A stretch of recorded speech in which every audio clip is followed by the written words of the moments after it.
because you know, there's a lot to cover. There's a lot I'm sure that you'll have in the way of questions, and I'd like to hear them. My name is Mark Anaya. I'm the Executive Director of Pacific Coast Television. And in case you're wondering where that is, some of you already know. I've chatted with some of you. But in case you're wondering, it's right here in San Mateo County. Well, actually, we're in Santa Clara. It's next county over, San Mateo County on the coast side. So all the pretty places. Like you call herself. And this lady over here on the phone, who's actually calling one of our other panelists, Suzanne Oehler, of Yapper Girl. Tell us, would you tell us briefly about Yapper Girl? I want to hear you try, Marty.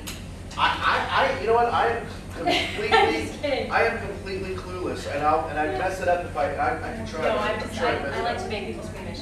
So I'm a consultant and I'm a speaker, and I work a lot with nonprofits and social causes. And my whole goal is to create online communities around causes, and not only working with the nonprofits themselves, but also working with the technology providers, cloud-based platforms, whatever it might be, that can help to create stronger communities around what they do and connect them with more funding. So I work anything from social media strategy to crowdfunding and online fundraising strategies. Okay, so now we know who we need to know. We're going to get a flood of cards here in no time. So we'll go around the room, and some of you already know each other. I've seen some of you in several of the workshops that I've been in.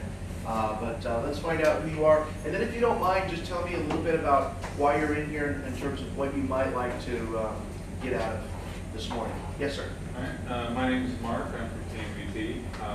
Official, yes, we've met. Hey, Mark. I'm officially here to make sure the camera runs, but I also figured this was going to be the more interesting of the three, at least for now. You guessed correctly, Mark. Yes. Yes. So, no, they're all good. They're all good. Yeah, so I work a lot in the web and developing the social media at our station, so this is a good one. You're the IT guy, right? That's what it says on your card. Now, what were you hoping that you might get out of this morning? Well, I'm just looking for additional opportunities to expand how we are interacting with our community base online. Okay. We've really been pushing ourselves with Facebook recently. Yep. Our next steps are to start including Google Plus and Twitter more. Okay. And then we need to start looking at how to get the interaction back. So we're not only just distributing information to our community base, but we're also receiving the information and being able to respond to that quickly. Sounds like you've got it all figured out. What are you doing here? We're gonna find out if you have any questions. Yes. I'm Alex from Davis Media Access. I'm the programming manager there, and I'm here for pretty much similar reasons. But you got to figure it out too. All right. Well, we'll help the other folks. We we'll have Facebook and Twitter, but they're not being utilized enough. So. Wasn't that your workshop that we figured out that the ones that know will mentor the other ones? Yes. Hi. Good morning. Right. I'm Diane. I'm also at Davis Media Access, and I like Alex. I don't feel like we use the tools enough. Want to hear what other folks are doing? Awesome. Good morning. I'm Bridget Ratcliffe from the Jeremy Ratcliffe Foundation, and I'm a producer with Oehler. Here to learn about how to, design our websites better to communicate with the public. I'm here because you brought me. I'm Michael Radcliffe. I'm a new director over at OEK, brand new. All sorts of background for 30 years of law and absolutely none of it in telecommunications. But I have two kids in college who use this stuff all the time, and I have no idea what they're doing. So I'm open to all sorts of learning today. Awesome. Good morning. Hi. I'm Karen Adams. I'm with the Mid-Peninsula Community, the Center here in Palo Alto, and the programming. Becky's the program manager, or the production manager, staff producer. Becky's like queen of our social media. She's really good at it. But as far as dealing with mobile devices, we're not doing anything. So, yeah. Not too mobile yet, huh?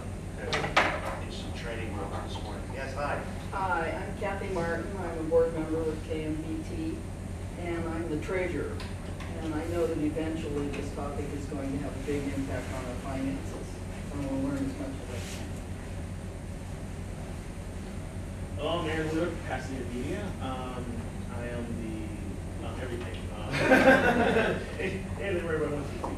And basically, I'm interested in seeing if there's any new strategies in social media. There's a lot of tools, and I'm interested in strategies. This guy also met Chef Chu last night. That's right, that's true.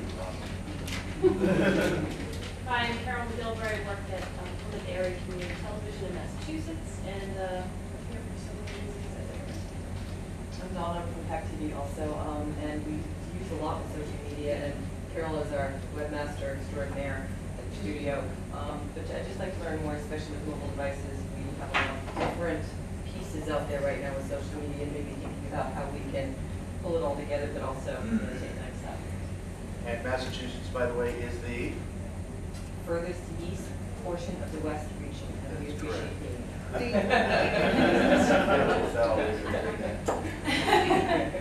I'm Becky Saunders. I work with Karen Adams. I'm the program manager, and we have a very uneven approach to social media. And when we do it really well, and then we'll go dormant. So that's not really good.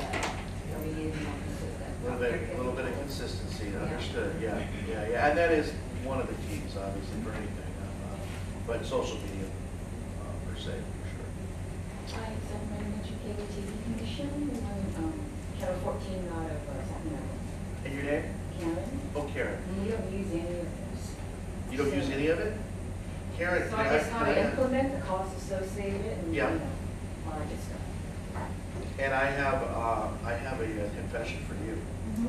One of my very first jobs out of college was working at Metro Cable 14. Who did you work for? I worked for Bob Smith. Did you really? I sure did, he was my boss. And Richard Spasto, Yes. I still have a pair of his shorts in my closet, don't ask. We were just going water skiing on the river, no big deal. No story. He stayed on as a consultant. So Rich still works with you? As a consultant. Yeah. Wow. Right. Okay. We'll tell him Marty said hi. Okay, I They'll be will. like, who? That was on. Small world, yeah.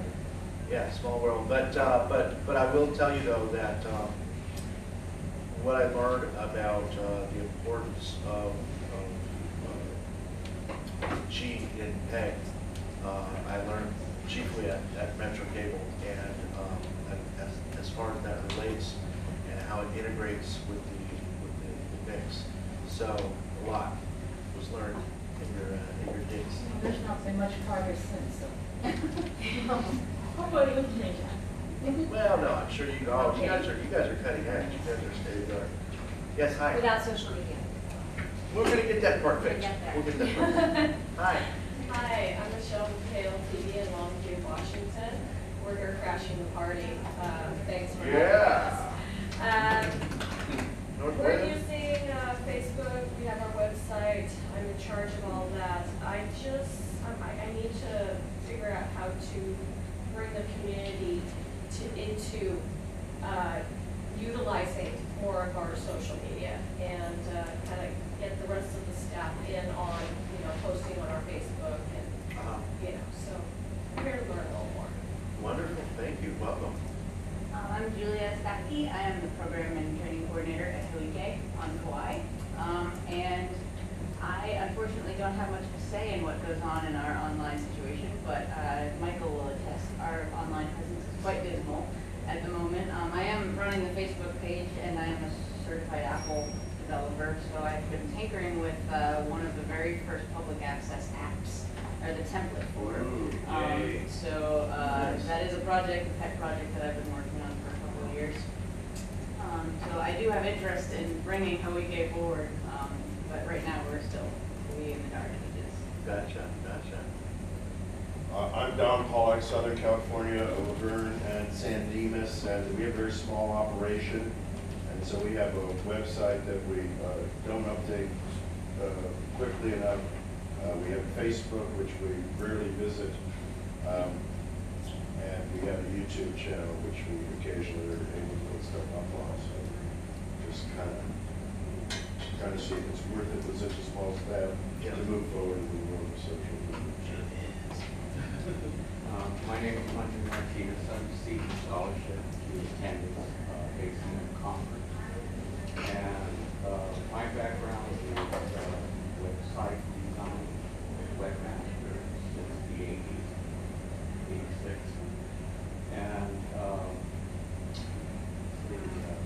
here to promote Native Voice TV, and I've been very fortunate with the station, program managers, and DJs within community TV to allow Native voices to be heard in the community.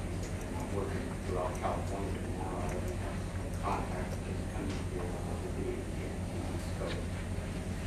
So I'm here to learn from you guys. Thank you for being here. I'm Cheryl Noble, Nevada City, Nevada County Digital Media Center in Medicine.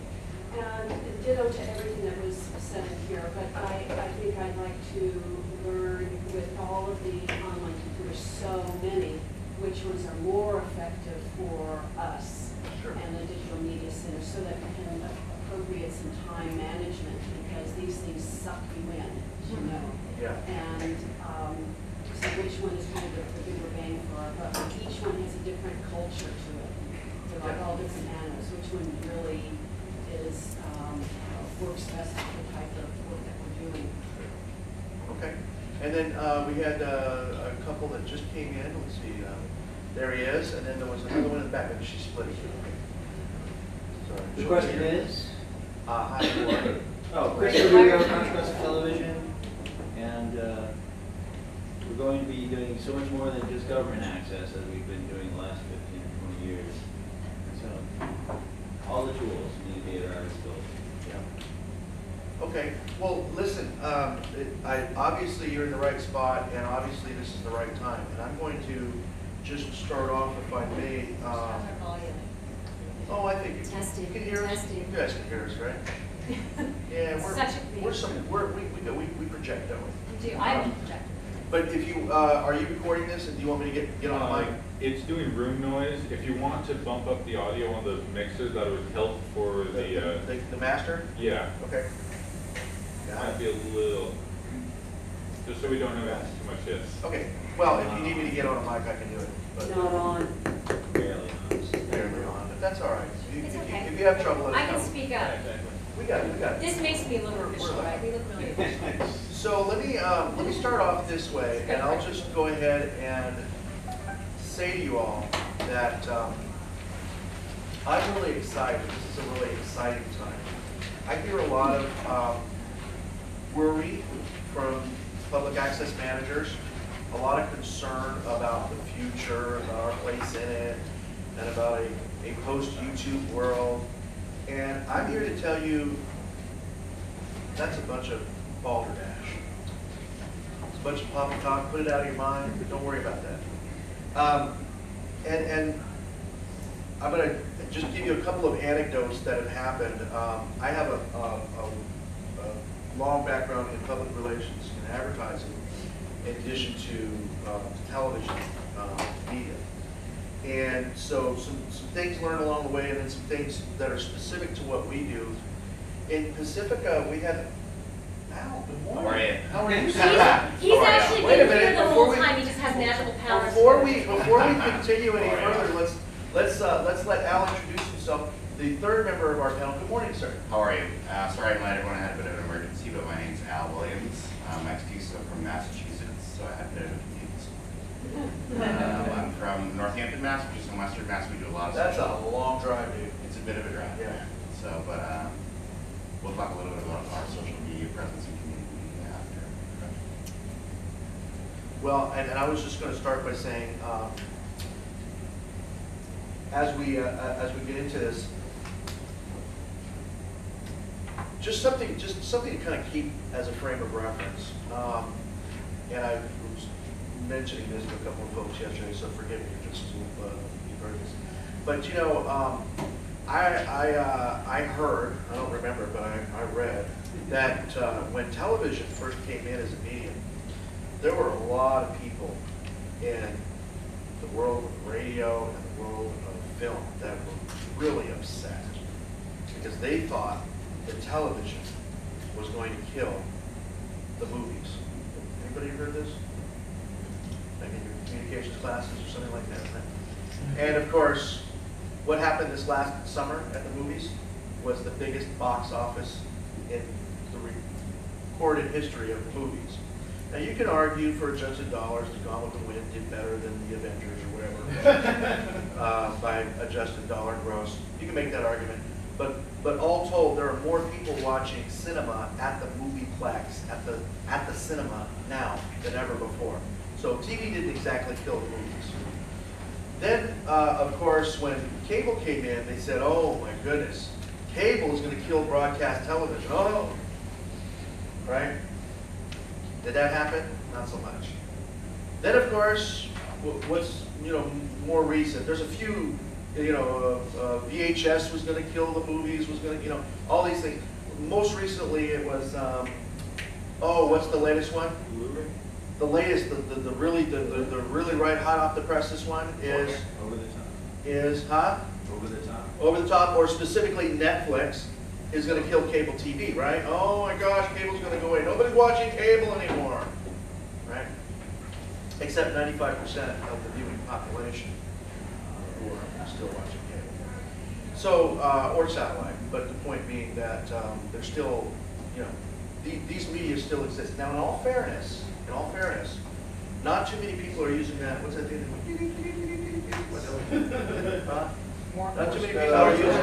Not too many people are communicating via Morse code anymore. So there are some technologies that have phased out with the advent of newer technologies and so forth.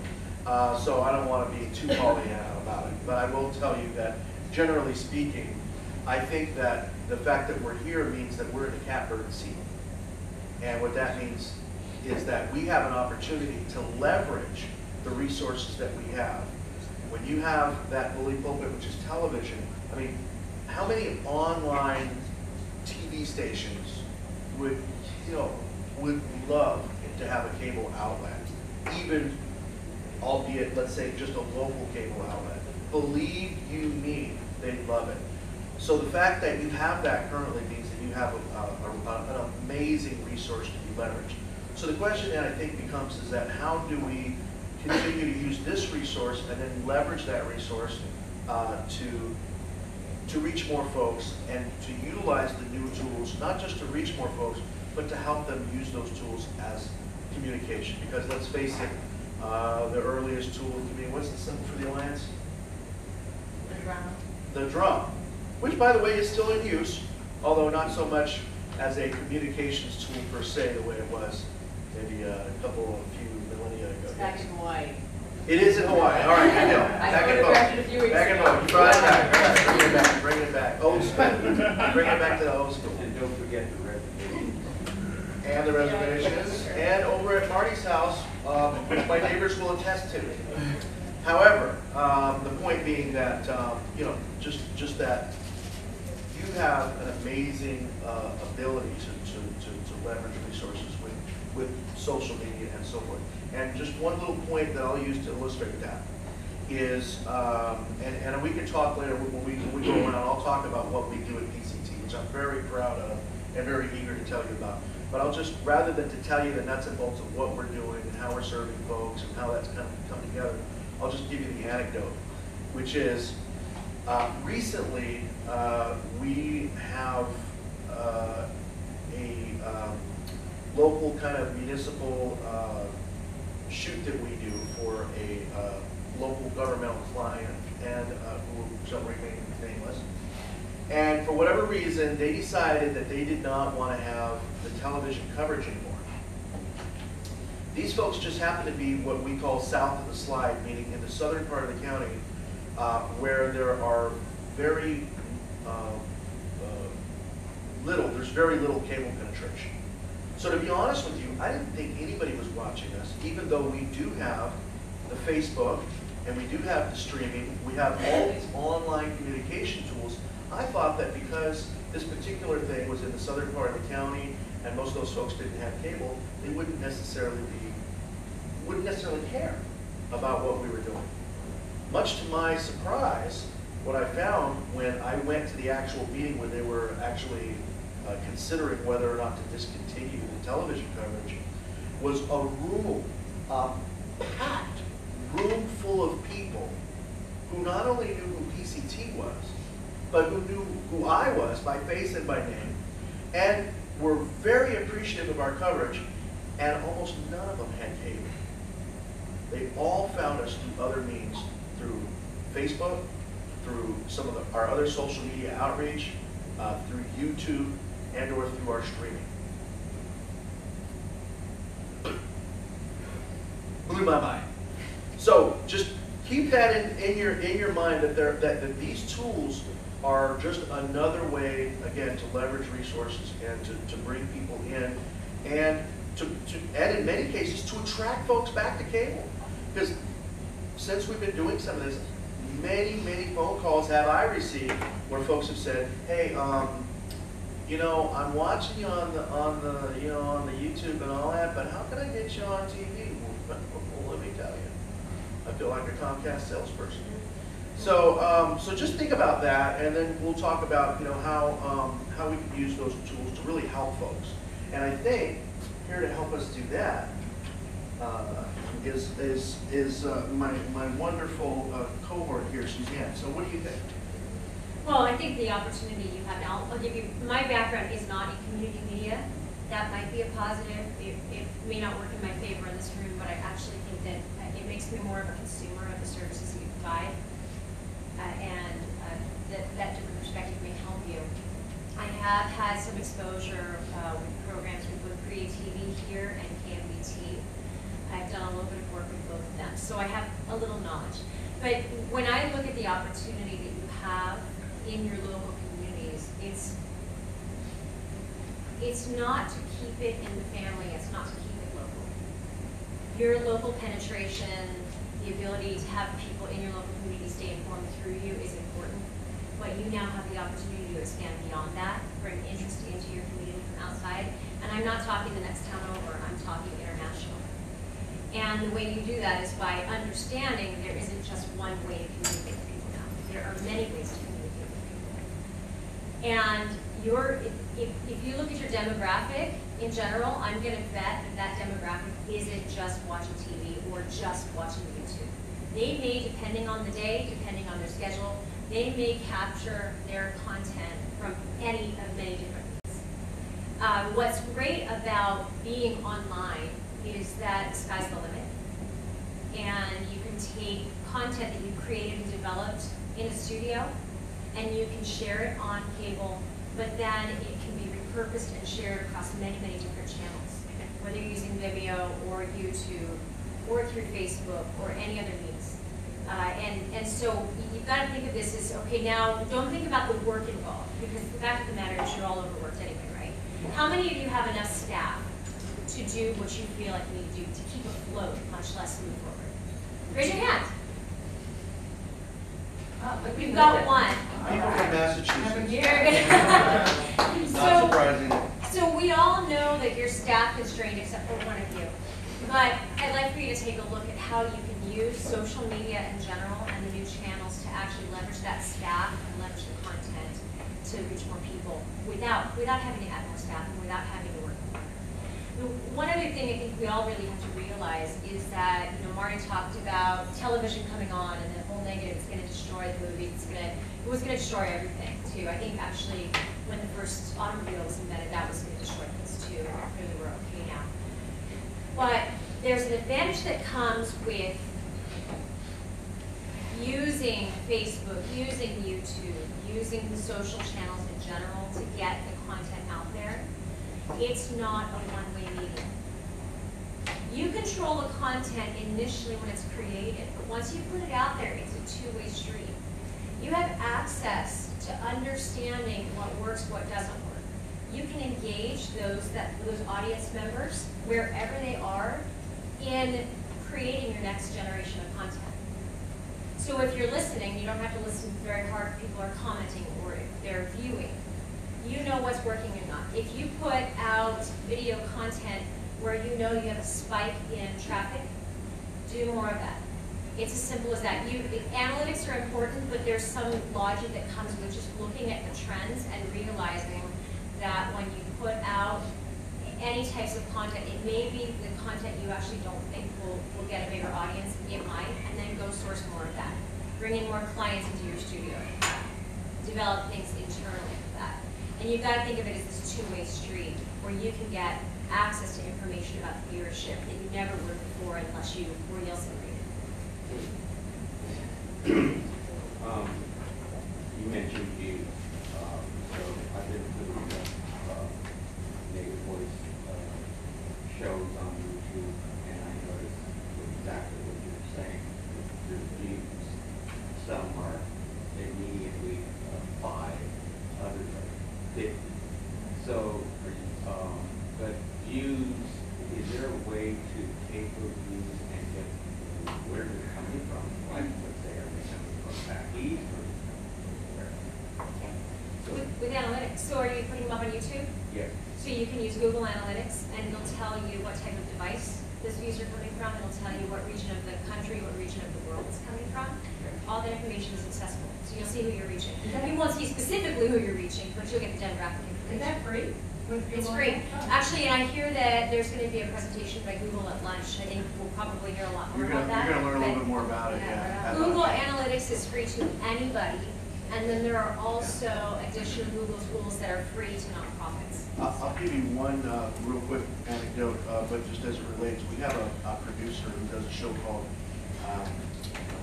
Civic Currents.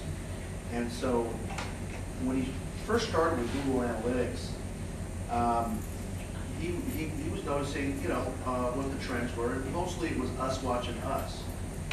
But over time, he found that depending on which metadata or tags that he put into his shows, he started to get a lot of hits internationally.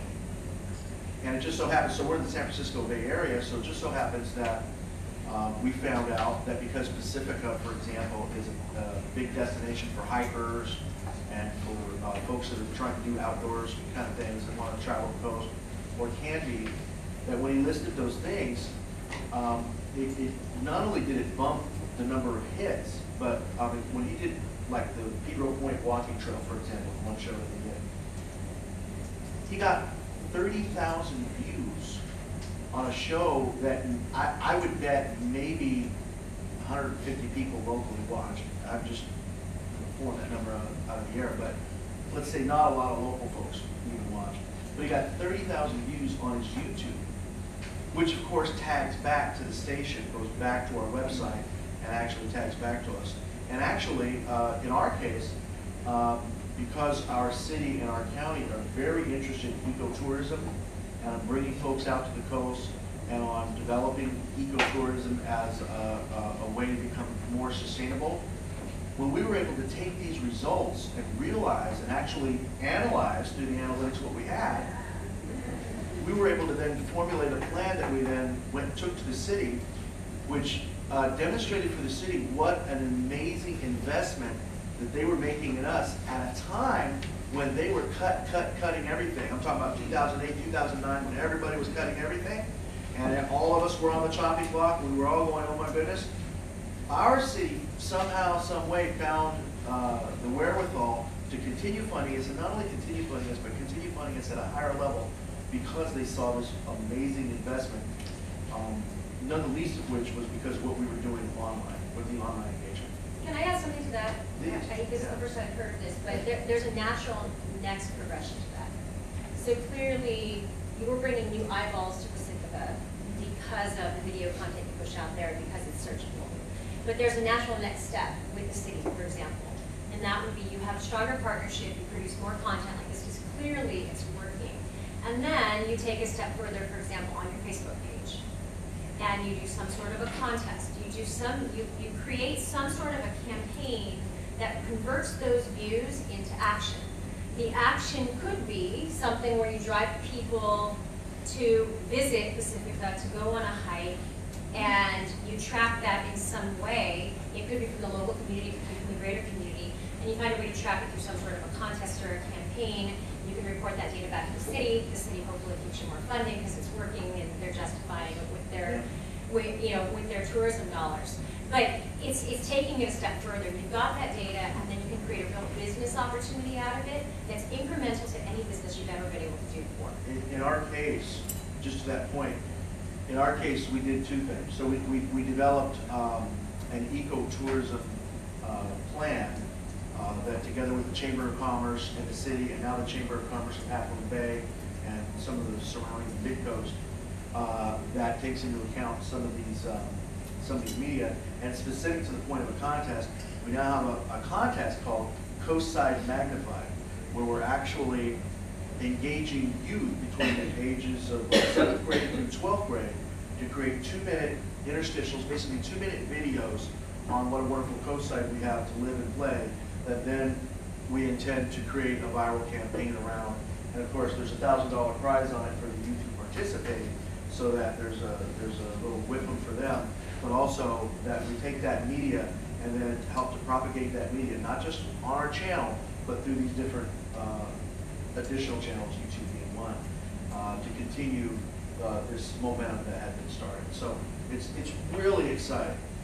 Al, have you had any opportunities out there in the easternmost portion of the West to utilize some of these types of media that we're talking about? Yeah, absolutely.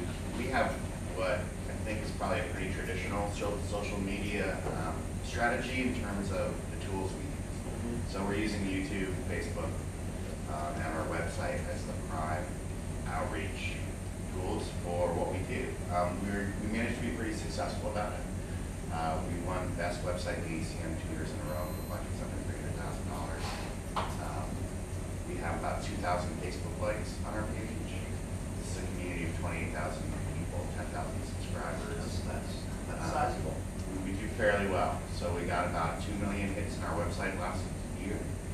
We get about 5,000 to 8,000 hits and 500 to 1,500 visitors a day.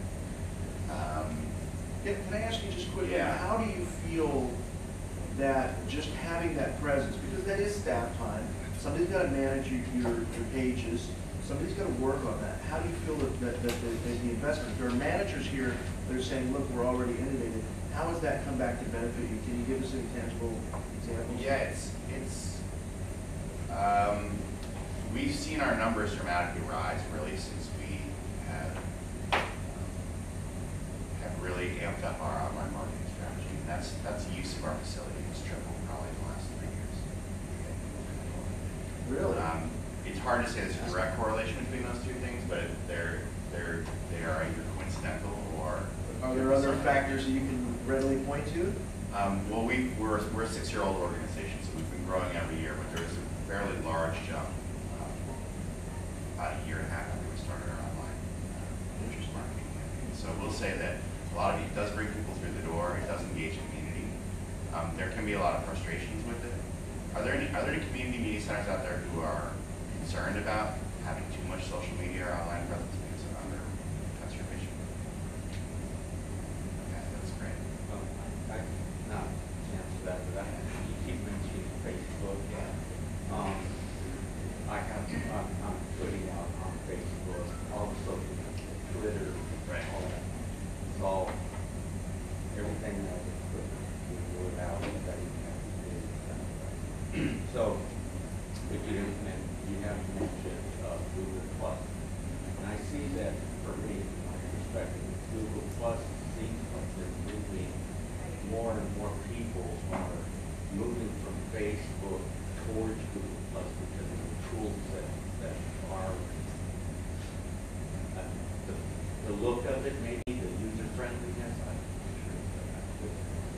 It may vary on your community. Google Plus has a lot of signups, but there isn't actually a tremendous amount generally of traffic on Google Plus compared to Facebook. So, do you see a trend though? Do you see a movement? The trend that we see is no one in our demographic is using it in our area. So that doesn't mean people are not using it. Yes. And I think that because we deal in communities that are very small and very unique from the East Coast to the West Coast, that it may make sense for you. And if you can afford to do as much social media as you can, that's certainly not going to hurt you. I'd be really playful about your approach. If you find something works for you and has traction, then you should stick with it, right? For instance, we have a Twitter account. We have quite a few followers, but we don't find that it's useful for us right now. We do have it does generate some conversation, and that we get retweeted and we have people follow us, but our experience, Twitter is a place where we follow people, they follow us, so we can both generate numbers that, you know. Al, let me, if I may, I just want to ask you guys both a question, because you guys hit on something that I think is probably a big concern for a lot of people. And I heard it voiced here just by a couple of folks. And that is, what do we use? There's so many options out there now. And I'll just, for my own self, I'll just answer it this way. I mean, obviously, the biggest social networking engine in the world right now, in terms of outreach and its ability to outreach, is Facebook. You can argue who's number two. A lot of people are, you know, you'll have people in here, oh, Pinterest, oh, you know, Reddit. I mean, there's a top 20 maybe that are used by the quote unquote intelligentsia, or the folks that are really into social networking. But for you, you know, it's how are you going to find the folks that are your folks, and how are you going to kind of bolster your mission, and without necessarily chasing down a bunch of different rabbit holes. So the question that I would have for the two of you is how do you deal with that? And one suggestion that has worked for us in the case of, for example, if we're trying to aggregate media, let's say specifically video, one of the things that I found is that there are online tools that will help you, so that if you do, let's say, want to post to multiple different sites, video, you can do that in a one-stop shop type of fashion. So one of the tools, for example, I'll just throw it out there, that I use is a tool called TubeMogul. And what that enables, when you go to TubeMogul, is it enables you to actually post up your video, TubeMogul. Yeah, and what that, these guys are out of the North Bay, actually, and they're trying to... It's mobile, right? Mobile. Yeah, mobile. M-O-G-U-L, not mobile. You know, not mobile, I'm sorry, M-O-G-U-L. If you heard me wrong, it's mogul, as in master of all tubes. And so the point there is that, you know, you may not have the time, and you're sitting there going, oh gosh, Marty, you know, I've got a very small staff, maybe it's just you. And you don't have the time to necessarily post out to 10 different video sites. You know, if you only covered YouTube, I think at this point, that would be pretty good. But if you do want to expand, there are ways that maybe you can leverage that. What do you guys think? I'd be happy to comment on it.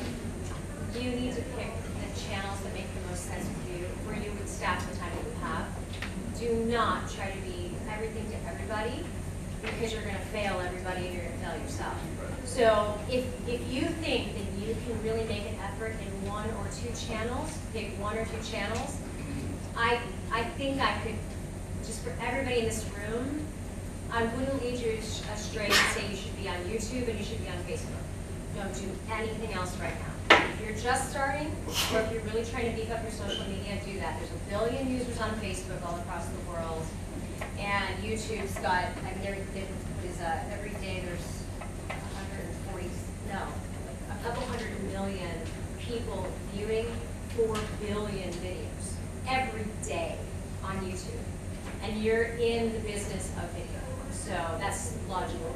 And Facebook becomes this connection, more interactive connection to the community around you worldwide, where you can cross-promote your videos from YouTube on Facebook. They work really nicely together. Just be aware your IT guy's going to try to sell you on Vimeo. Just telling you that. Well, there's a case for Vimeo. However, it's not got the numbers. It doesn't have the numbers. You're just trying to reach them.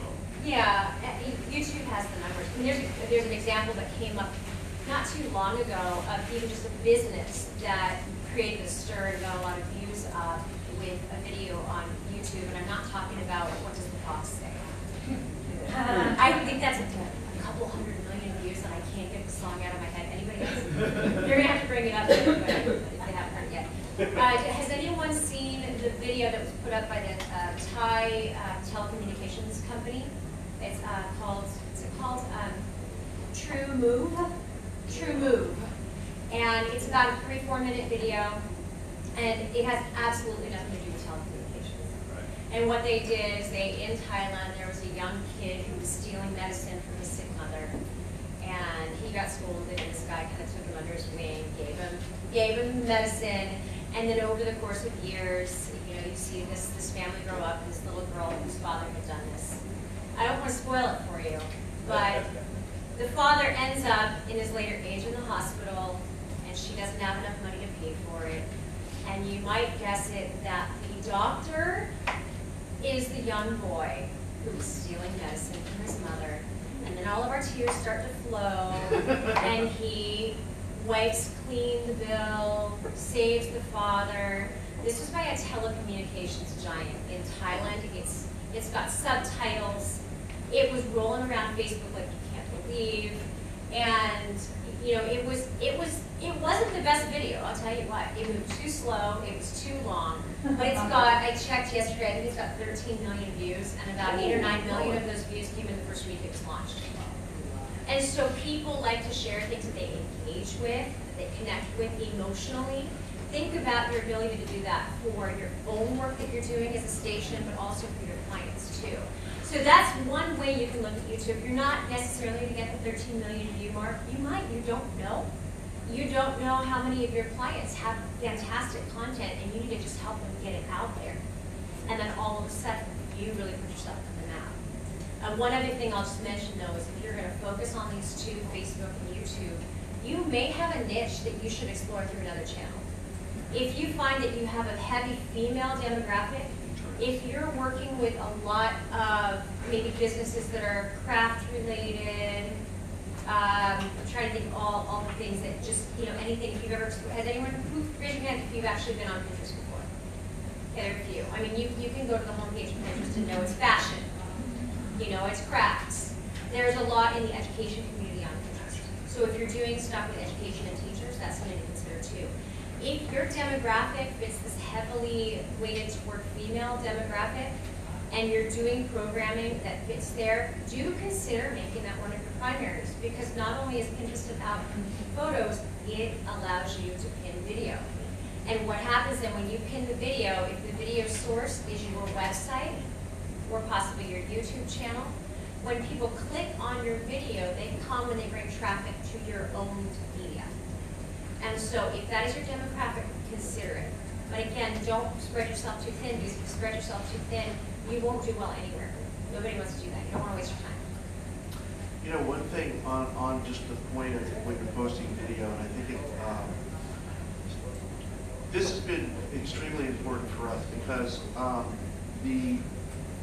and this is something that I've tried to work with Google on, and right now they're not at this point where they would allow multiple password sign-ins. You pretty much have to have a single account on YouTube at this point. But the reason I bring that up is to say that the more of the content that you can get, whether it's producer produced, that is community producer produced, or station produced, on your own channel, on your own YouTube channel, meaning that you're not pointing to somebody else's channel, but that it's on your channel and that the metadata is being controlled by you, the more likely that is to generate business, buzz, hits back to your YouTube channel and do that back to your website, as opposed to your producers are just putting it up on their own pages. I would never discourage, in fact, we encourage our producers to put it up on their own pages as well, but we also do have a dedicated staffer whose job it is to oversee it. She works with interns to help get this done, because it is a time-consuming process, to help get producer content on our YouTube page. And one of the ways that we do that very well, because let's face it, it takes time to do 2830s and 5830s and that kind of thing, is by taking short 2-3 minute segments that producers are producing, if they have magazine format shows that they're working on, or even if we can get them to reappropriate some content so we can put short form on there, so that we have examples of what those producers are doing that is going to help us, so that as we populate, you know, it's something that we have examples of without necessarily having taken a huge amount of time that it takes to ingest all those 2830s and those 60-minute shows. I'm sorry. A comment related to YouTube, if we're going to have, our media center has one channel, right? And it only has one account. The producers probably have their own channel too. Something that might be helpful is to, and it might be the same video, you want to put it on your station and you would put it on your own. You can give them 2 different titles and different search words. Sure. So that it captures more of the net of viewers out there. And by doing that, then you're providing a broader viewership to the same video, but has a different title to it. Yeah. And it's not, it confines it a little bit more when you only give just one title. Good point. And then I think in your description, on the producers, you might want to put the website to the station's website, and maybe their channel name too. But anyway, it just expands it even further by giving different names and different tag keywords. Yeah, the more metadata you put in there, the more chances that somebody's going to find you. Now the problem is that we don't have hours in the day to sit there and. But if you can think about it just a little bit, let's say you have a producer it's a recurring show. So I have the Bruce Latimer show, and Bruce Latimer brings on a who's who. I mean, we've had Tower of Power in our studio. We've had Janis Joplin's band in our studio. We've had Starship has been in our studio. We've had major players in the Bay Area music scene in our studio. I put that stuff in the meta tags. And so if you do a little bit of the thinking ahead of time, you don't necessarily have to think, oh gosh, this particular episode is on the trails. What are 1,000 different search terms what I can come up with? But obviously, yes, putting in the station ID, the producer's name, and some of those information points that are going to tie it back to your station are key. Yes, sir. I was just wondering if anybody's compared or contrasted what YouTube's doing with their YouTube studios to what a community media center is doing, or applied lessons learned. Good question. Anybody? YouTube studios, are you talking about in London? Yeah, I think there's at least one There's one in LA too. There's one in LA too? Yeah. So I'm aware of the existence of them. They sort of surfaced maybe a year ago, a little over a year ago. And so I haven't really tracked what they're doing in terms of what they're producing. We haven't looked at that. They're obviously in very large market cities. These are pretty isolated cases, but I haven't. I think it's a cause for alarm for our industry to think about this. Well, but outside of that, I can't really tell you. Well, here's why I bring it up. It's a chance to leverage. Community media centers are not necessarily to create programming for the channel. It's to communicate using video.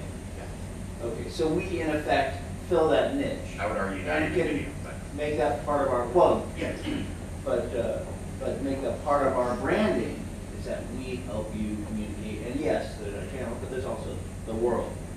Yeah, the hyper-local stuff that I'm going to do in Pacifica, I mean, let's face it, unless a whale beaches itself on Lindemar Beach, there's not going to be a lot of YouTube studios for that matter, let alone even our local, quote-unquote, local media, Bay Area media that's going to come down there and cover a lot of stuff. Yes, sir. I had a question for Al. Al, this goes back to what you were talking about before. I mean, you're talking about a phenomenal number of hits on your site, particularly for a community that small. So what are you guys doing to try and drive or attract the traffic? Naked creatures. So, right, there's that. But we do two things. One, I just feel like it's important to utilize tools like YouTube or online video in addition to things like archive.org using it. That is because it generates SEO, search engine optimization. And so you really need to be doing as wide distribution as you possibly can, and also utilizing tools that are getting attention online. The other thing is advertising. You need to do marketing. So we take out Facebook ads. We spend at least $10 a day on Facebook ads. So that's a $3,700 a year budget right there. We also take out Google ads. Google ads are a little bit trickier than Facebook ads. Facebook ads are really easy to use because they're simple. It's simple to target by geography, by zip code, by X number of miles from municipality. And by investing in that marketing, you'll see your numbers. And very simple to measure, because typically, often, the point of an ad is to get people to like your page, so that you can then have an audience to speak to, and if the ad's not working, you're gonna know it. Yeah, it has good numbers, and it's also good to cross-post your content on it. So if you're doing a video for the local Veterans Association, you should be finding what kind of Facebook pages are out there and cross-posting to all of those pages. You should be going on YouTube and finding out who's creating video in your area and contacting them directly by doing geo searches. It's about being proactive, and it's also about, there's a real period of frustration, I think, for people who start Facebook pages in particular, where you're seeing like your 50 likes, and then it doesn't really grow at all for a while, and it's, most of the people. And so you kind of, the beginning is a lot harder. As you generate more and more likes, what happens is more and more people see those posts, more and more people may like or may follow or may share. Well, how about you start learning how to use Facebook now that you know that they change it? Yeah, well, that is good. Yeah, Facebook is, I will say, yeah, I mean, in general, these are, whether it's it's always in flux. You never stop learning. It's always, I mean, you gotta be a perpetual Padawan. That's my word for it. You gotta be a perpetual Padawan because it's never gonna stop. It's never gonna stop. So if that's what you were hoping to hear, like we were gonna give you the one-stop shop, and then you walk out of here being an expert, I apologize. But you mentioned like tag, meta tag, meta tag. But the only thing I'm hearing is that tags to me is that why not just put what the larger media people are using. So for native voice, maybe instead of saying a storyteller, then I should have somebody else, the mass media people use one of their, what everybody is listening to, like, put kittens, that may help. A lot of people do that. They'll spoof things because they know, like how many times have you been rickrolled? Has anybody in here been rickrolled? It's like, Obama punched Boehner in the face. What? I gotta see that. Oh, I'm rickrolled again. So people do that not just so they can rickroll you, but so they can get you onto their channel. I don't recommend it because I like to be truth in advertising, but certainly people do add tags and certainly do add content and even change the headers in order to tap into whatever the zeitgeist is onto that week or that day or that hour. I'd like to make a suggestion that you don't worry as much about the tags because those are important. Advertising certainly will drive people to your Facebook page and to your website. I would challenge you to focus on the content and make sure your content is damn good. And follow what people want to see and do more of it because that's what's really going to generate genuine people that are connected to what you're doing. What's the most important thing anyone can do in social media is engage that community around it. It's not like you have a Facebook page and you have if you don't engage them in what you're doing, you lose them. They ignore you. You might pop up on their newsfeed occasionally. They'll ignore you or they'll unlike you. But worse yet, if you don't engage the audience on Facebook, Facebook won't show anybody your content. Because they use edge rank. And it changes a little over time, but their edge ranking algorithm, it looks at engagement, likes, comments, and shares. And click-throughs on photos and content too. And those posts and those pages that get the most likes, comments, and shares automatically get pushed higher in someone's newsfeed. So it's not chronological. You could have a following of people on Facebook that never see any of your content because either you're not posting frequently enough, I suggest once a day typically, and vary depending on who your audience is, or because your content's not engaging enough to get it in front of people. And Suzanne, to that point, and maybe Al, you can chime in on this too. So leaving out the video for just a second, because we do video posts and then we do non-video posts. You obviously don't want to spam your audience. You obviously don't want to just be throwing stuff out there that's just a perpetual advertisement. How do you engage folks with your posts? What are some of the things that you either say or ask or do in order to get folks engaged as opposed to a passive recipient like an advertisement? I have an answer for that, but I think Allison has something a little bit more. I'm not sure if I'll have something something more relevant, but we do, we have a schedule for Facebook posts that is not a hard schedule, but we try to adhere to not spamming people by, I think we go about maybe twice a day in posts. We also encourage staff in terms of, and this speaks to in the description, there's this discussion about best practices. We encourage all staff to be participants on Facebook and to really post things that they think are cool. Okay?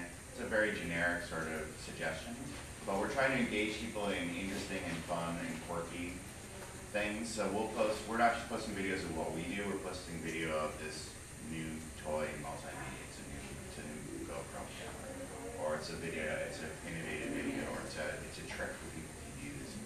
We're asking questions as often as we can. We haven't, you know, most people will tell you on Facebook that you should be asking questions to engage your audience so that there's some sort of response generated.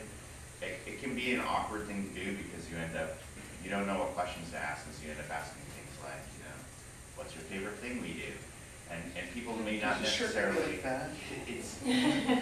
these are things that people aren't engaging with you already, so we really like to again, I think I mentioned engagement play. We're trying to sort of toss a ball into our audience and sort of see what they react to. So, what have you found some of the big ones that they went, wow, and it's just generated a huge number of responses? He's looking right now. I am looking right now. I'm looking at what we've, I think it's a Simpsons post. We do, this is our Facebook page. I don't have a projector here. They could all probably bring it apart. Maybe they should all like it. But it sounds like the common denominator is fun. The common denominator they're having is really fun reading it. It's about fun. Yeah. Yeah. You can look at any research that's out there. The most interaction anyone gets through social media is through positive stories, things that make people feel good. I mean, if you post a lot of tragic news and you post videos about, you know, how hard life is for, you know, somebody in your community, people might feel bad for that person, but people like to share things that make them feel good. And again, going back to that video of the telecommunications giant in Thailand, I mean, that's why. It was a feel-good video, and people were sharing it. They didn't even care who it was. Another thing about engaging, how do you engage people through Facebook specifically, but the same can be said of any social media outlet, is you allow them to be part of the process. You allow them to be part of what you do. It's not like, you know, like you said, throw out a silly question, you're not even going to get an answer. Why would they bother? They have plenty of other things to do in their lives. Something you need to think about is that 56% of all cell phones now are smartphones. And if you look at the younger demographic, that percentage goes up to about 80%. You're talking teenagers in early 20s. And Facebook's now saying that a little bit over half of the people that are using Facebook are using mobile to access Facebook. You don't have very much time to get their attention. So let's give you an example. So I go to the doctor's office. I'm waiting for 5-10 minutes maybe in the doctor's office. And what am I going to do? Who hasn't done it? Pull out your phone, right? Have you done it? Or maybe you're at Starbucks or Pete's or what do you have in Massachusetts? Dunkin' Donuts. And you're waiting for your latte and you look down. You've all done it. You know it. You look down and you pop up Facebook and you just kind of scroll to see what's there. They call your name. You're done. That's how much time you have to engage people now. And it's going more and more mobile. So what engages people? Photos engage people. Videos, you all have the content. The other thing that engages people in general is when you're the conduit for great information. When you're the one that knows everything that's relevant to the business that you do. So I was noticing, looking over your shoulder, that your Facebook page isn't all your content. You source content from all over the place. I know this goes a little contrary to what you were saying, Marty, but I think in your realm, you can go heavy on posting content from your own stations because your content isn't about your station. It's about your clients and those people in the community that you're serving. But think outside that box. If it's always about you, why would anyone want to come? It needs to be about them. So if I have interest in, and what's the top thing that you're doing in your the most interesting? The most interesting thing we're doing in our community. Wow, I mean, in terms of the content you deliver. In terms of content we deliver, maybe our citizen journalism program, maybe, I don't know, we're doing short production grades for original narratives. Original narratives. Okay, so maybe what you're doing then is you're sourcing from all over the country similar programs or stories that others have done about these narratives, right? And you're sharing that. What you want is you want it to be interactive and you don't want it to be all about you. If it's all about you, they're going to turn off, and you want them to engage. So something as simple then, and I like to do this more about my own content when I'm asking people to share, because sharing is the most significant form of engagement on Facebook and most social media. So post this content, source it from all over the place, really focus in on your content though, and say something as simple as, hey, if you feel this, share it. Or if you identify with person in this video, share it. If you say share, if you say like, if you say comment, I forget what the statistic is, they're much more likely to do it. People like to be told what to do. Does that surprise you? And again, when you're sitting there and they're on their mobile device for those minute or 2 minutes, and they look at your Facebook page or your Facebook post because it happens to roll up because there's been enough engagement with it that it gets a higher priority in entering, and they see it and they can watch that 30-second video, maybe a short video, and they're like, oh, they're laughing or something. They're going to click share, and they're going to share it with their whole Facebook network. And let's face it, on average, every person that has a Facebook profile has 220 friends. So multiply the number of Facebook followers you have by 220, and you get, theoretically, the audience that your videos and your content can be shared with. In terms of content that's shareable for us, one of the things, how many of you, I mean, would you call a lot of your users, do you have a fair amount of geeks and tech heads that are among your user base? So you can go to Video Maker Magazine. I mean, these are all online websites you can go to a page that has a particular story that's interesting. One of the things that I do that helps, again, drive business, if you will, helps kick it up, I'll use a platform for email, and I'll do a weekly e-blast. So I just happen to use iContact, but there's several good ones that are out there. And a lot of the news that I'm sharing in the weekly e-blast is not necessarily specific to my station, but pertains to industry trends, things that are interesting, just exactly what you're saying, but specific to our audience of producers, because I know this is going out to our core producers. Stuff that can help them. Tips, tricks, video information. And I also have another website that I run called the California Film Foundation, californiafilm.net, where it's for filmmakers. So we're talking about stuff that might be found in Variety and a number of other sources. What we then do is we drive them back to our Facebook. So they're looking at an email that's coming to them, in this case. We drive them back to our Facebook page, whereupon they can click and then click through to whatever it is. And if you're asking them to share and like, then that's helping you raise your number of likes on your Facebook page as well. So that's kind of helping with that. And I saw, was it right? Okay, right here and then right here. Yes, ma'am. I think we just answered it with regards to, we want to share other people's stories. How do we get those stories? So we can either go onto their Facebook page and share that onto ours, so we initiate a share, or you suggested go to a website that has a topical issue that might be relevant to media centers and movies in general, and just pull that information from the website. You can literally pull that URL of that page. Yeah. Just grab that URL and post it right on your Facebook and propagate it or create like a little story. Yeah. Okay. And if you have events at your center, always take photos of whatever Right. you're doing, Oh, yeah. and post those, and make sure that the people in those photos are seeing them, because people love photos of themselves. I need to take that a step further. Not only that they're seeing them, ask them when you post the photos to tag themselves.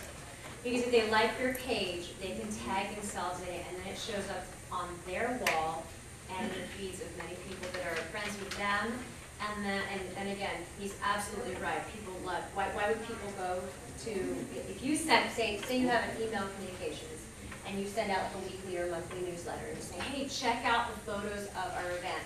Do a couple teaser photos, see them all here, and you have them posted on your Facebook page. They are going to go because people want to see how they looked in that great dress that they thought that they really didn't have the money for and did it anyway.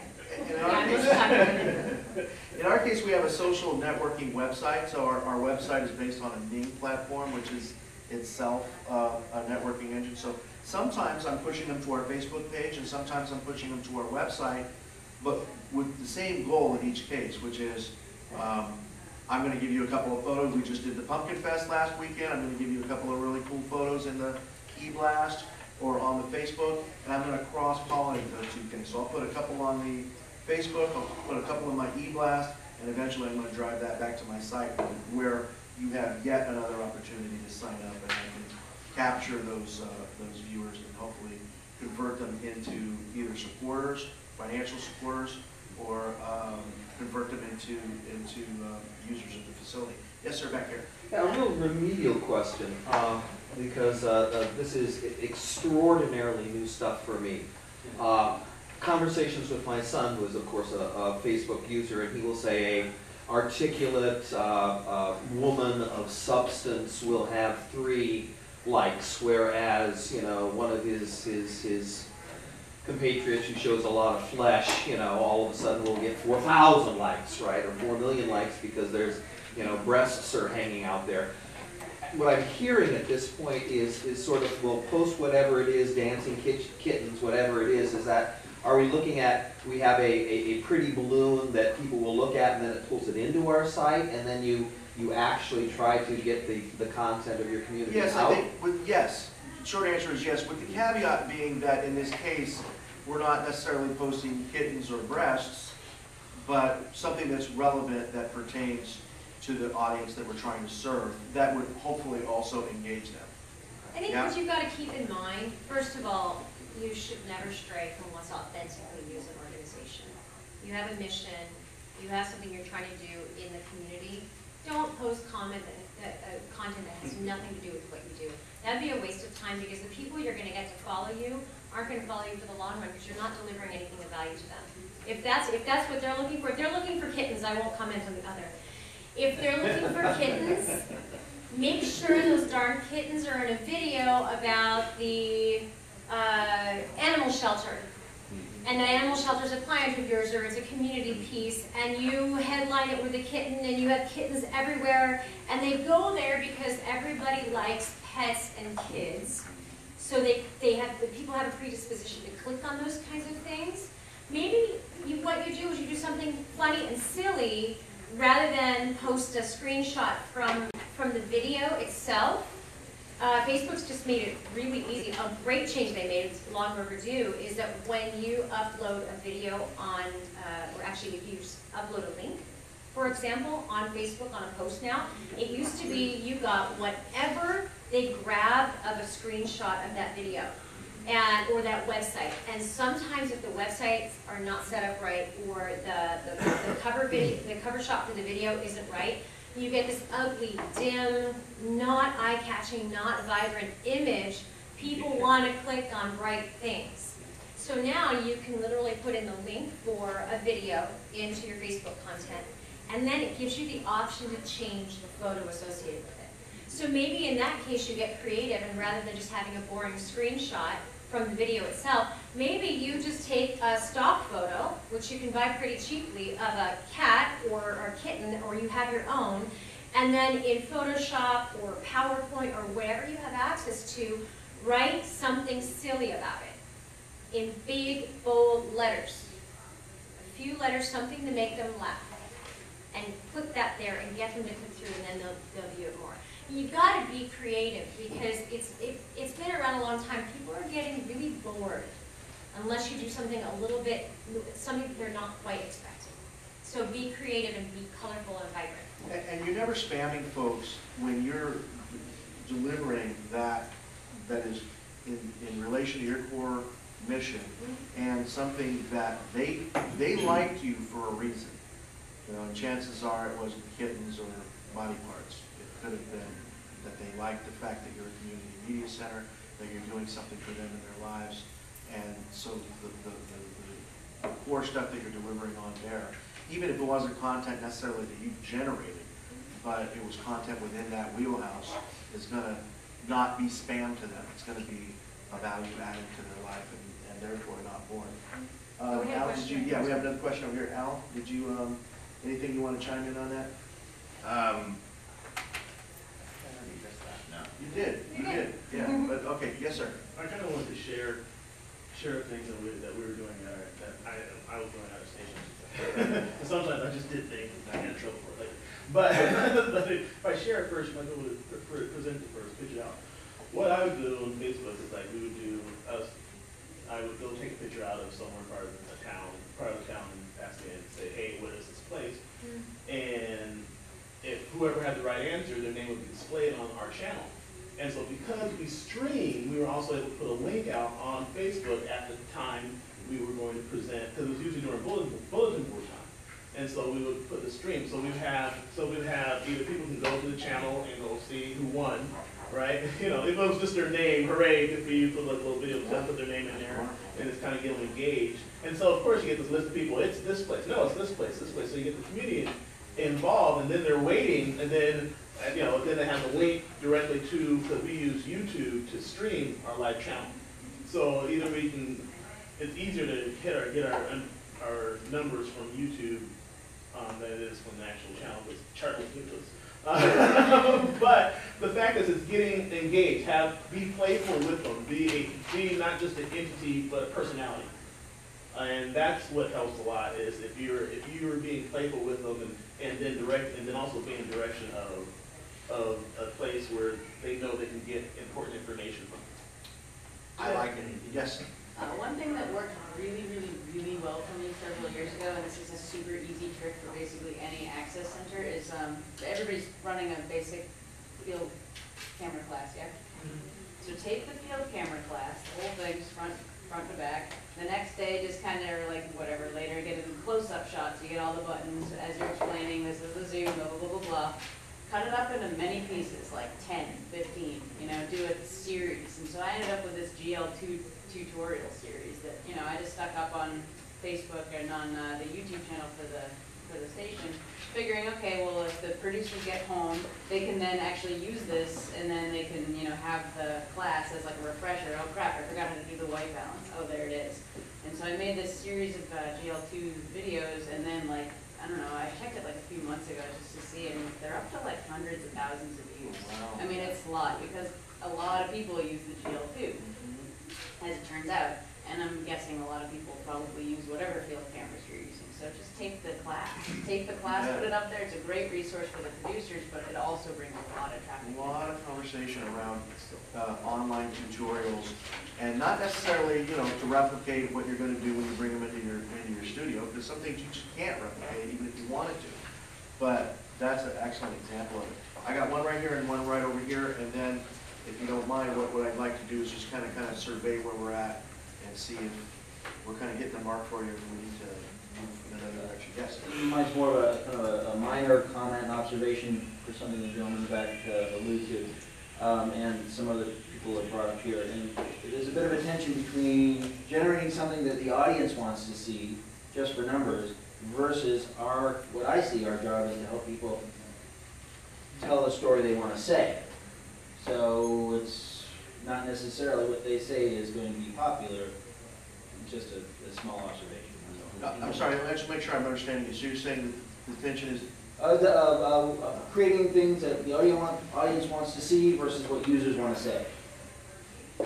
Oh, okay. So we're communicating using our social media tools. Right. Well, there's our organizational communications, and then the communications we're helping our users learn. Oh, I got it. Okay, Al, how do you guys strike that balance? Well, I'm not sure there is a tension there, in that we distribute content, anything that's created in our facility is distributed online by us. That doesn't mean it all goes into our Facebook page, but those are two very different things. And so we're also building a community on Facebook in a different sense. and that's really a community to let people know about what's going on with us as an organization.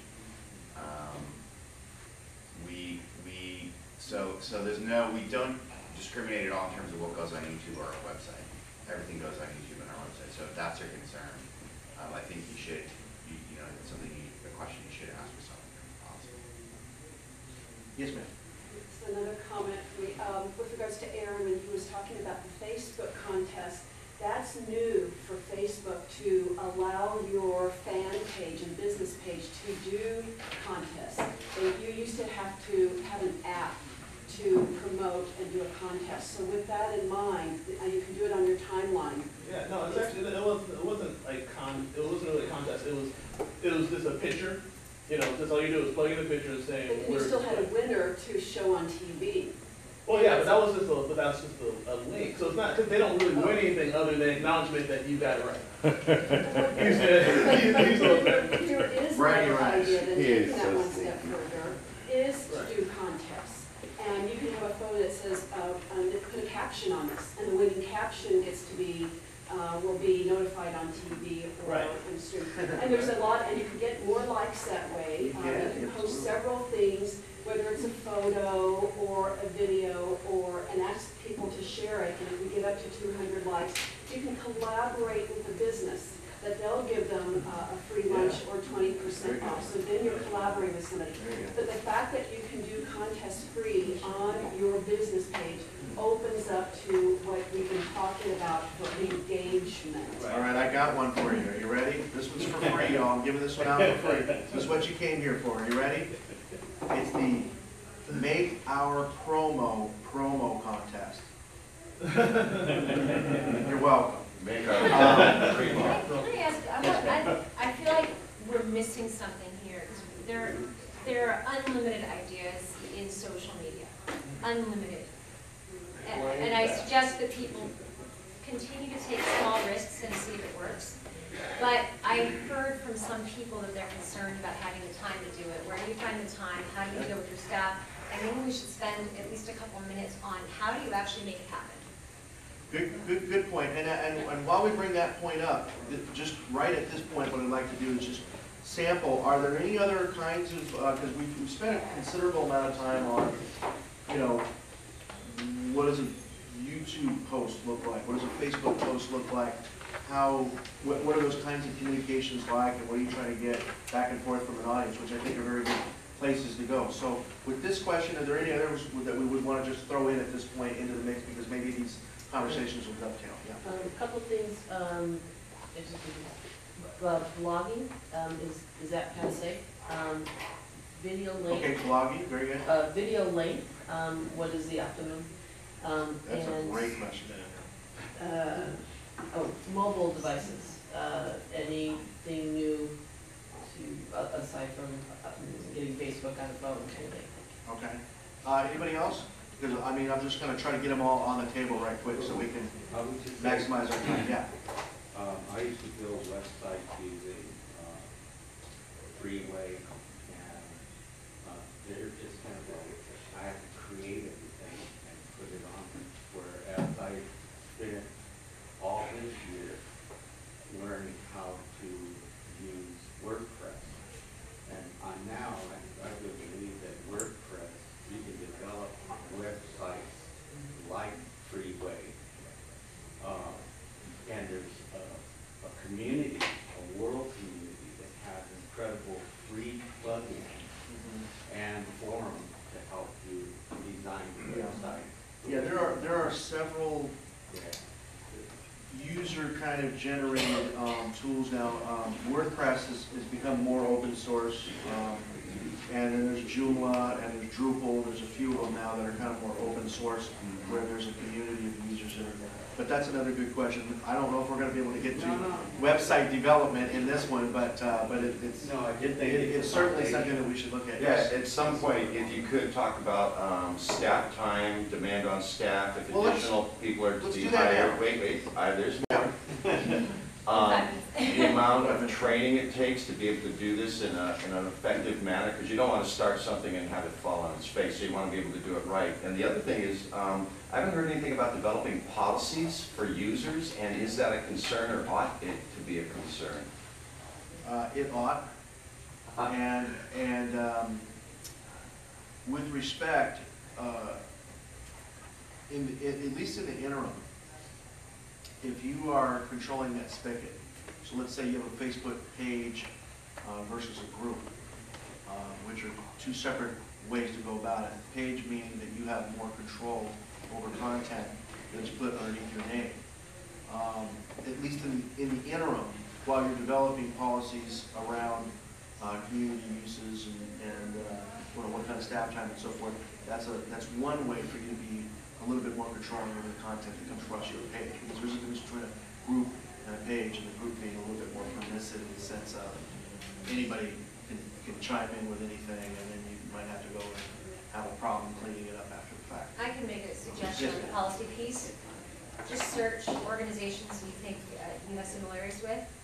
Look at their Facebook pages, look on their website, look at their policies, and for now, it sounds good to you, use it, and then over time you develop your own. It's a good place to start. Copy plagiarism is good in that regard. So how to staff training, how to Can I just address something in the blog? Blog, yes, absolutely. And it also talk a little bit about website. We don't have time to talk about websites in depth here, but you bring up a good point about WordPress. So many websites are easily available to be developed for very inexpensively. And one of the most important things I think that you can do now easily is integrate your blog into your website. Your blog should not be on a third-party site. It should be on your website. When your administrator, your blogger logs into the blog interface or the website interface, then their blog should immediately post to your website. Because what that's going to do is it's going to drive traffic as you get people following your blog to your website, and they'll see the other things that you have available that they might not have considered if they were just following this blogger. So that's an important one. Blog frequency, try at least once a week to start. Find the people on your staff that have good communication skills in that regard. Just try to keep with once a week, and if you can go beyond that, that's good too. And also the thing with blogging is that it's not an article, it's not a news piece, it is literally your ideas and your opportunity and just your thoughts. So and people expect that from blogs, so don't be afraid to be creative with your blog. Be human. Right, just be human. And that will drive and engage people. Always, you want to humanitize your website. That is kind of what the word that's So we're right at 11 o'clock straight up right now. We've got a couple of questions on the table here that might take a little bit of time. And I'm willing to, if you guys have to get up and go and you want to take a little break or leave, you're not going to hurt my feelings. But before we do let you do that, let me just again real quickly thank the panel. And before you, if you do have to go, how do we get a hold of you? Oh, you can follow me on Twitter at Yapper Girl Says. YAPPERGIRLSAYS. My website is SuzanneOehler.com. I'm on Facebook. I'm just about everywhere. Yeah. And if you'd like, I can give you a business card afterwards too. And I'm Martin at PacificCoast.tv. PacificCoast.tv, Martin at. And Al, how do we get a hold of you? NorthamptonTV.org. Okay, so if you have to run, but for those of us who want to hang out and kind of like, massage these questions, how to? Well, the question. How to get it done? The question was raised how to get it done, and you were saying you're going to spend a few moments on just, that aspect. Time management. We got a question about staff time, training and policies. Staff time, training, and policies. So staff time is difficult. I think the gentleman around is gone, but I would say it's probably. Jay asked and then he split. It's maybe a quarter of a position. Okay. About 0.25 of a position, but a lot of this is sort of generated anyway by staff because they're on Facebook at work once in a while. We're okay with people being on Facebook at work. In fact, it's shown that most employees are more productive if they're allowed to do that. And so they're posting things they're finding interesting, and they're working in this environment anyway. So they're in terms of policy, and we have a lot of trust in them. page, not a group. So it's all staff who's posting content, you know, on our Facebook page as Northampton Community Television. People can certainly post on our page or share as they wish. But everyone is an administrator on staff. I'm the super administrator, so if there's any issues. Right.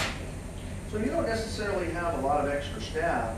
It could be one of those things that's a little bit more ad hoc in the sense of, in my shop, Katie's gonna say something about programming or a few chime-ins there, and then. That's in terms of social media. In terms of the web, of course, we have staff that's dedicated towards content that goes, you know, web content management and also some YouTube is working on those, but social media. So I have a more structured process around social media and being active and engaged in social media. I suggest once a month, sitting down as a team. Your team needs to be more than one person. And I know you don't have a lot of people, but it doesn't have to be the social media people sitting down. You could have a quarter of a person who does social media, and you get the people in the room, possibly the executive director, somebody from the field, and bring them in a room, 3, 4, no more than 5 people, and you spend an hour and you go through all the content that you need to post on social media for the month. And I have something called a content calendar. I have it on my website. You can download it for free if you want, where you really look at what are the key engagement ideas that you can push out there. And as a group, say, oh, I just did this story on X, and I think this would be a big one because we've noticed a lot of people are watching videos on this. Plug that into your content calendar as far as topics, as far as things that are going to be especially engaging, and literally get 30 pieces of material that you're going to put up on your Facebook page or whatever social media outlet you have, and then schedule it. And then you always need to have room for things that happen on the fly. Maybe there's some big news story that comes out that you need to post up there. Maybe you know you have to have a little flexibility to also share content from other places that's timely, but you need to have a plan. And that plan doesn't have to be one person developing content or finding content on their own. It needs to be a team effort. At that same meeting, before you get into the content you're going to do for the month, look at the analytics from your Facebook page for the last month. What spiked our likes? What was the highest engagement? What was the highest amount of shares we got? And then find more content for that. And do it in an organized manner so that you're not sitting there the last minute going, oh, I've got to post something today, what's it going to be? That's not smart from a business perspective or time management perspective. Suzanne Oehler, Yapper Girl, Al Williams, Executive Director at NCTV. I'm Marty Anaya, and thank you. We can continue the conversation, but